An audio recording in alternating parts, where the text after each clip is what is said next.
જોઈએ તો ઘણા લોકોએ બેંકોની સાથે એવી દોસ્તી કરી કે પૈસા ડાયરેક્ટ લઈ ગયા. આ માત્ર ને માત્ર એટલા કારણસર થાય કે ફ્લડ IT 1માં જે લોકો હતા, એવા વેન્ડર્સ હતા, એવા ચેનલ પાર્ટનર્સ હતા, એમનો આજે પારિવારિક સંબંધની અને મિત્રતાની જે વાત, કોઓપરેટિવની તાકાતની વાત કરી, એ તાકાતનો પૂરેપૂરો પરિચય જે પહેલી વારમાં હતા એ બધાને છે, બીજી વારમાં છે એમને ત્રીજી વાર માટે થઈ ગયો છે. મિત્રો, અમે શરૂઆત કરી બેંકોના લાઇનઅપથી. મહેસાણામાં, વડોદરામાં, રાજકોટમાં, અમદાવાદમાં બધા જ બેન્કર્સને અને કોઓપરેટિવ સોસાયટીઝને આપણે લોન્ચિંગ કરીને બોલાવ્યા, એટલે રિજિયનલ લોન્ચિંગ પણ કર્યું. ત્યાર પછી બેંકના જે ઓફિસર્સ હોય એમની ટ્રેનિંગની વાત આવી, જેમાંના મોટા ભાગનાને આ ખબર હતી, એટલે એ બધા આવતા હતા ફરી એકબીજાને મળવા માટે. બાકી બધાને પ્રોસેસ ખબર હતી અને આપણે જે પ્રમાણે લોન્ચિંગ શરૂ કર્યું એ જ પ્રમાણે બધા જ બેંકના ઓફિસર્સને આ ટ્રેનિંગ પ્રોગ્રામ પણ કર્યા. કેટલીક જગ્યાએ આ પ્રોગ્રામ સાયમલ્ટેનિયસ થયા. વડોદરામાં આપને ખ્યાલ હશે, રાજકોટમાં પણ આવો ખ્યાલ હશે. ત્યાર પછીનો ત્રીજો રોલ હતો ફેડરેશનનો. એ આ પ્રોજેક્ટ માટે માર્કેટમાં પૂરતી અવેરનેસ ક્રિએટ કરવાનો, એમના સભાસદોને જાણ કરવાનો અને આ પ્રોજેક્ટને ડ્રાઈવ કરી અને લોકોને લોન લેવા આવે ત્યારે ખૂબ ઓછી મુશ્કેલીઓ પડે એના માટેના લોકો નિયુક્ત કરવાનો.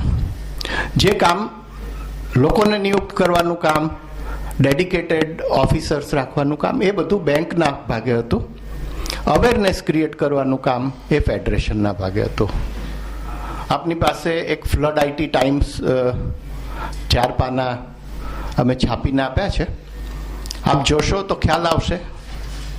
આમાંના મોટા ભાગના લોકોને જોવાની જરૂર નથી, કારણ કે બધા જે કંઈ થયું એના સાક્ષી છે. તો આપણે બધા લોકોને પૂરતા બેનર્સ મોકલ્યા, લિટરેચર્સ મોકલ્યા, ફ્રિકવન્ટલી આસ્ક ક્વેશ્ચન્સ મોકલ્યા, જે પ્રમાણે કંઈક બીજા સાહિત્યની જરૂર પડે આવા સાહિત્ય મોકલ્યા.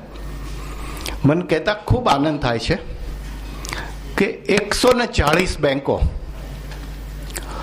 અને લગભગ 27 જેટલી કોઓપરેટિવ સોસાયટીઝ આ છેલ્લા 2.5 મહિનાથી આ પ્રોજેક્ટમાં લોન આપી રહ્યા છે. 140 બેંકો અને 27 જેટલી કોઓપરેટિવ સોસાયટીઝ. એમાં કેટલીક બેંકો એવી છે જે બેંકોનું આપણે અહીંયા સન્માન કર્યું, એમાંની કેટલીક બેંકો એવી છે કે એની 25 બ્રાન્ચ છે, કોઈકની 30 બ્રાન્ચ છે, કોઈની 33 બ્રાન્ચ છે. આ બધી બ્રાન્ચમાંથી એ લોન આપે છે. એટલે લગભગ 250 કરતાં વધારે લોકેશન્સ ઉપરથી આ લોન મળે છે. અને ડિસ્ટ્રિક્ટ કોઓપરેટિવ બેંક્સ જે આપણી સાથે જોઈન થઈ છે, એ ડિસ્ટ્રિક્ટ કોઓપરેટિવ બેંકમાં અમદાવાદ ડિસ્ટ્રિક્ટ કોઓપરેટિવ બેંક મોખરે છે. એની આમ તો 125 બ્રાન્ચીસ છે, પરંતુ એની પણ 20-25 બ્રાન્ચ એવી છે કે જે લોકોએ આ લોનને પ્રમોટ કરી છે.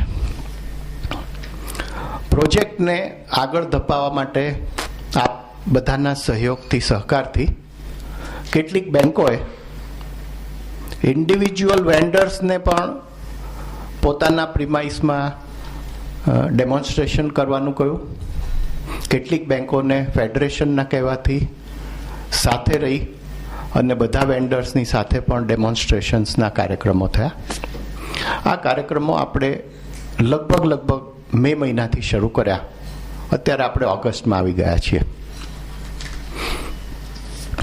એની સાથે ઇન્ટેલ જે આપણા સ્ટ્રેટેજિક પાર્ટનર છે અને કમ્પ્યુટરનું હાર્ટ અને બ્રેન જે ગણીએ એ સપ્લાયર છે, એ લોકોએ ખૂબ સારો સપોર્ટ કરી અને આખો જૂન મહિનો ખૂબ મોટી એડવર્ટિઝમેન્ટ્સ ન્યૂઝપેપર્સની અંદર આપી. આ એડવર્ટિઝમેન્ટના કારણે ખૂબ લોકો ફ્લડ ITની વેબસાઇટ ઉપર આવી અને રજિસ્ટ્રેશન કરવા માંડ્યું. આપણો ડેમોન્સ્ટ્રેશનનો દોર ચાલુ હતો. કોલેજો ખુલી નથી. 15-17 જૂન પછીથી સ્કૂલ્સ ખુલી. સ્કૂલ્સના પ્રિન્સિપલને અમારા કેટલાક રિપ્રેઝેન્ટેટિવે જંપવા નથી દીધા એવું કહીએ તો ચાલે. કારણ કે એક વખત એમ કે કાલે આવજો તો કાલે, અને બીજી વખત એમ કે 4 વાગે આવજો તો 4 વાગે, અને ત્રીજી વખત એમ કે ના હવે મારા સાહેબો આવે બધા પછી તમારી જોડે વાત કરીશ.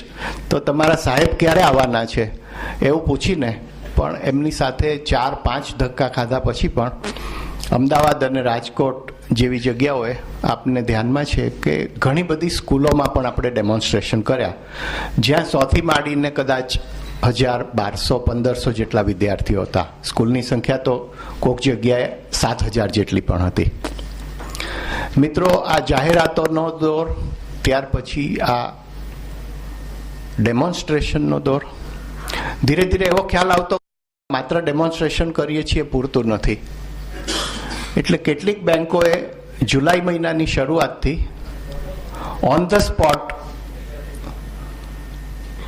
કોઈ પણ વિદ્યાર્થી આવે તો ડેમોન્સ્ટ્રેશન વખતે એને in principal approval, subject to સબમિટિંગ 1, 2, 3, 4 documents, આવા ઇન પ્રિન્સિપલ સેન્કશનના લેટર આપવાની શરૂઆત કરી.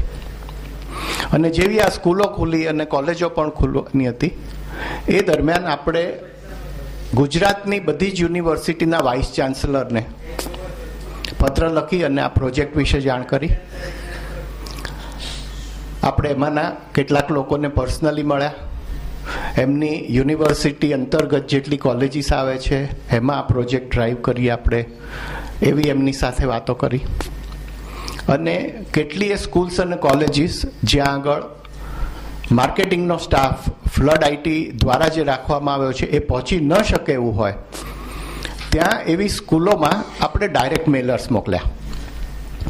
આ મેલર્સના કારણે પણ ગુજરાતની ઘણી બધી શાળાઓની અંદર ફ્લડ આઈટી પ્રોજેક્ટ વિશે જેણે પેપરમાં ના વાંચ્યું હોય, જેણે બેંકમાં જઈને ના વાંચ્યું હોય, જેણે બેંકની પાસેનું બેનર ના જોયું હોય, એવા બધા લોકોને ફ્લડ આઈટી વિશેનો ખ્યાલ આવ્યો. એની આગળ ચાલીને અમદાવાદ, રાજકોટ, વડોદરા, મહેસાણા અને જામનગર, આટલા લોકેશન્સ ઉપર ડાયરેક્ટર્સ દ્વારા, ચેરમેન દ્વારા અને ફ્લડ આઈટીના સ્ટાફ દ્વારા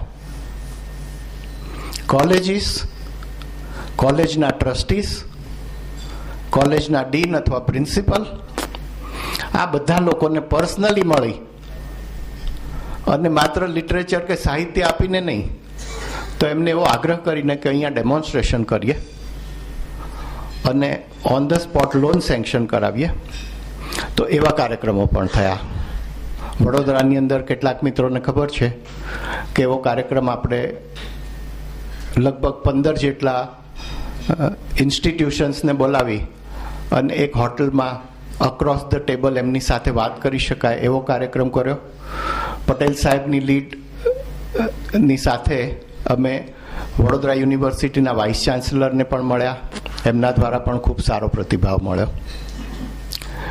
એવું જ કુલ્લે 150 કરતાં વધારે સ્કૂલ્સમાં અને લગભગ એટલી જ કોલેજીસમાં personal meeting, discussions, literature submission, જ્યાં જ્યાં શક્ય હતું ત્યાં બેનર્સ, આ બેનર્સ મૂકવાના પણ કાર્યક્રમો થયા.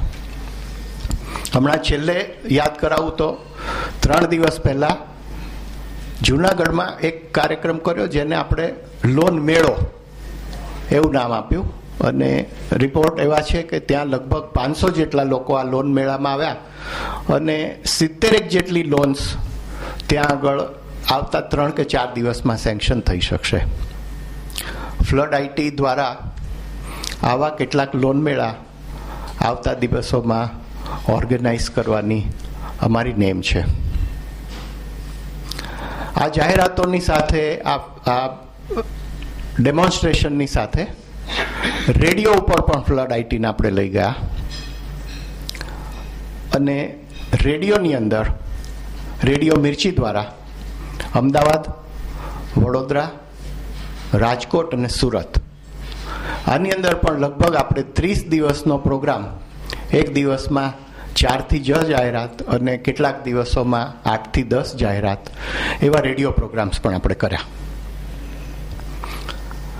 જે બેંકોએ શરૂઆતમાં કામ કર્યું 140માંથી લગભગ 100 જેટલી બેંકો, એ બધા જ લોકેશન્સ ઉપર આપણે બેંકોને એવું સમજાવ્યું કે તમે તમારા ગામની અંદર, જેટલા ગામો ચેરમેનશ્રીએ આપને કહ્યું કે કદાચ 5 કરોડ રૂપિયાની જાહેરાત કરીએ તો પણ કોઈ 10,000ના, 5,000ના કે 7,000ની વસ્તીના ગામમાં કોઈ મલ્ટીનેશનલ પ્રોડક્ટ ન પહોંચી શકે. તો એવા ગામોમાં આપણે ટીવીનો સ્ક્રોલ ચલાવે અને એના દ્વારા પણ ફ્લડ આઈટી પ્રમોટ થાય એવા પ્રયત્નો કર્યા. બેનર્સ માત્ર બેંકોમાં લાગે એવું નહીં, તો આપણે એક પ્રોગ્રામ એવો કર્યો કે જે બેંકોને એમ હોય કે મારે જગ્યા છે મારી પાસે અને તમે 20x10નું બેનર, 25x15નું બેનર, ખૂબ મોટી સાઇઝના બેનર્સ જે સામાન્ય રીતે